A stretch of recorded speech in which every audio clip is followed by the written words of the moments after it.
Welcome back. Welcome back. Everyone is here. We are coming off our most viewed video. Shout out to all you guys if you're returning. I appreciate it. 250 plus views, which is a lot for us considering long form content, all that kind of stuff. So thank you. We appreciate it.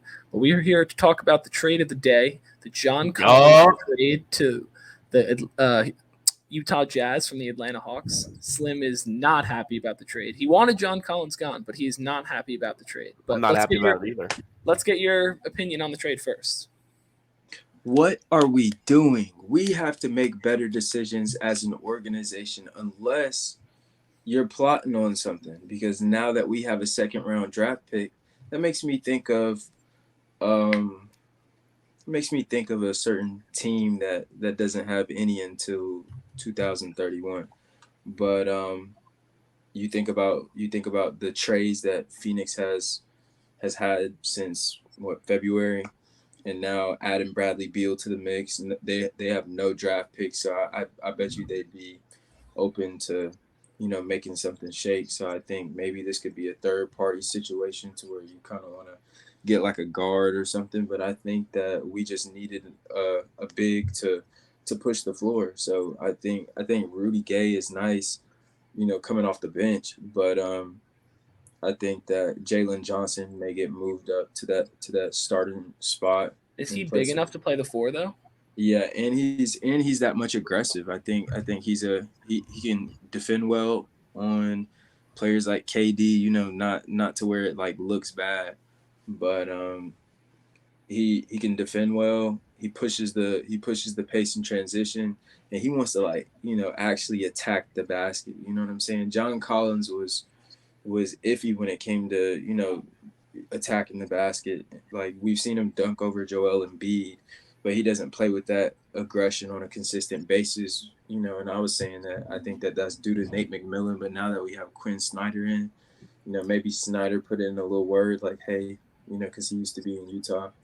But I think that maybe something more in the move. Do you think Rudy Gay will get moved or the pick will get moved at some point during the rest of the offseason? 100%.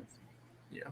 I mean, I would say I don't hate the trade as much as everyone else does. I wasn't expecting the Hawks to get a ton back for John Collins, but I also didn't expect it to be this little.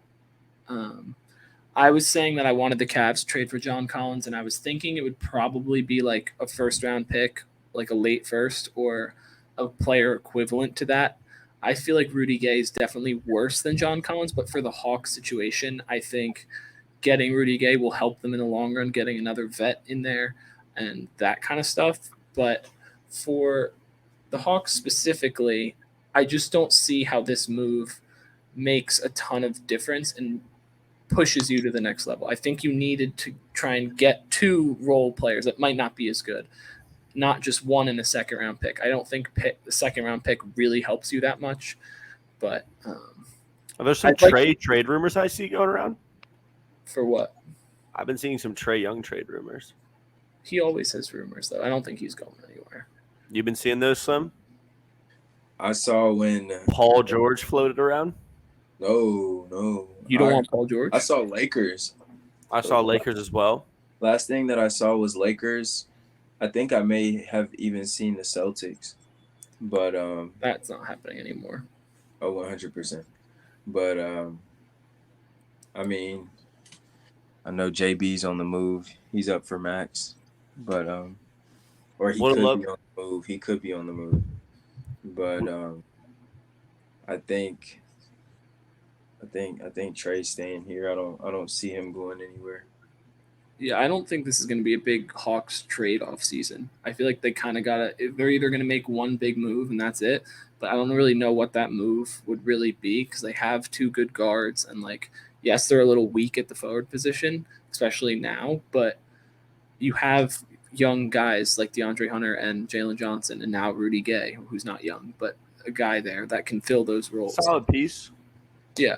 Finn, what do you think about the trade? Because I know you wanted to trade for John Collins too. I mean, like I was trying to say, I would have loved to see him in the black and white. That was tough. I didn't actually think we were going to get our hands on him just because we've blown everything related to that in the last year. I think it's nice for Atlanta to get some veteran leadership.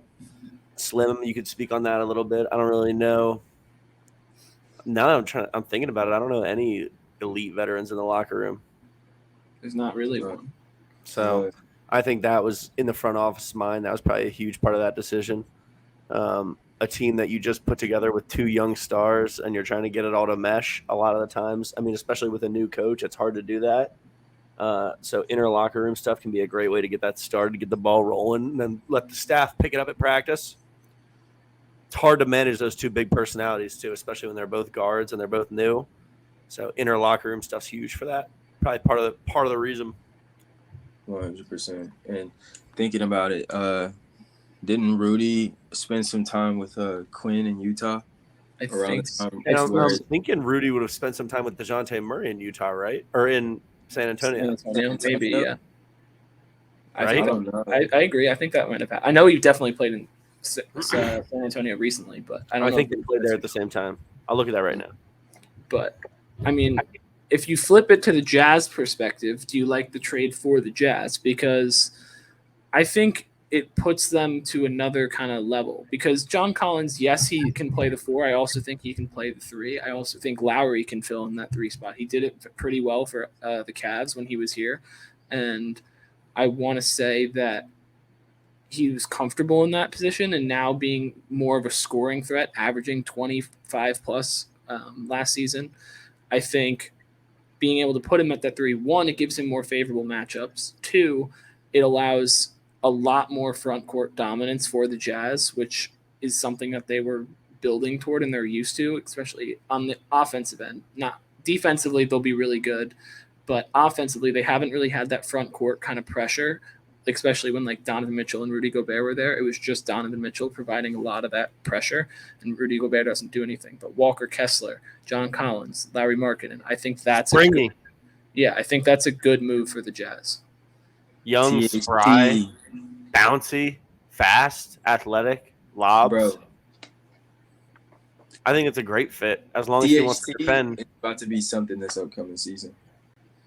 They just got to defend. Yeah, I mean, Lowry's not a bad defender. He's okay, but John Collins is can be a good defender if he's willing. And Walker Kessler is going to be a great defender for years to come. I think he filled the Rudy Gobert void perfectly. I like the move better for the Jazz, but I like the calm in the ocean that's probably going to bring to the locker room for the Hawks. Yeah, I don't think it's a winner-loser kind of trade. I feel like it's more just a trade that happens and both teams kind of get better and slightly worse at the same time. I think it's one of those kind of things. Hawks get a little bit worse. Yeah, I think it doesn't really make that much of an impact. Like, if the Hawks going to win 5 less games now? No. Like, are they going to win 5 more? No. Like, unless they just play better. I think it's not like a season-altering trade like a Donovan Mitchell to the Cavs. So was this wasn't a 3-way trade, was it? No. Okay. Just a one-off. But, I mean, I think it was a very solid trade. I'm curious to see how the Jazz use him. Don't want him to just be that 3-point corner shooter on offense. They won't do that. I think he can be a good second, third option on the Jazz. And I think if they use him that way, he'll be more appealing to the eye for the common fan if they see him in moments like that where he's actually jab stepping from the wing and making a pass or dunking or something like that. I think that'll bring back some of the John Collins hype that was there when they made their run in the conference finals. I think that. And if he defends, yeah. There was also a tweet, picture with John Collins next to KD, former MVP and future MVP, tweeted by the Hawks account. That did not age well. When did they tweet that? During their run. It was a beat tweet. It was so I just kept seeing it on social media today. I was dying. I was like, there's no way this is real. But any final comments, boys?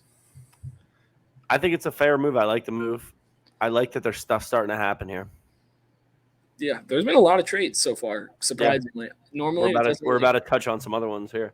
Yeah, so thanks you guys for watching. We're going to be talking about the Porzingis trade, the Chris Paul trade. So check out those videos if you want to learn more about what we think about those teams. And if you're a fan of one of them and you stayed this long, thank you. I appreciate it. See you guys next time.